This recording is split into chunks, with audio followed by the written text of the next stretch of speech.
አዝናኝና አጓጊ የሆነውን የኤንቢኤ ጨዋታ የምናይበት ሰዓት ላይ ደርሰናል። ጥቅምት 21 ነገ ከሌሊቱ 8 ሰዓት ተኩል ላይ የአምናው ሻምፒዮን ኦክላሆማ ሲቲ ተንደርስ ከሮኬትስ በሚያደርጉ ጨዋታ ኤንቢኤ በይፋ ይጀምራል ማለት ነው።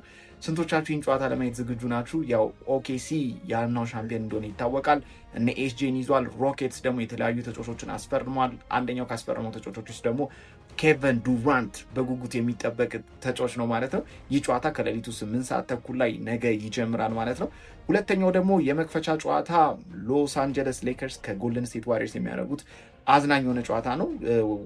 ዋሪየርሶች እንግዲህ ወሳኝ ዝውውሮችን አድርገዋል እና አል ሆርፎርድን የመሳሰሉ ተጫዋቾች እንዳስፈረሙ ይታወቃል ማለት ነው። እነዚህን ጨዋታዎች ማን የሚያሸንፍ ይመስላችኋል? ይህን ጨዋታ ደግሞ ለማየት እንደተለመደው ቴሌግራም ቻናሌ ላይ አፕዴት የተደረጉ አፕሊኬሽኖችን አስቀምጬላችኋለሁ። ይመቻችሁ።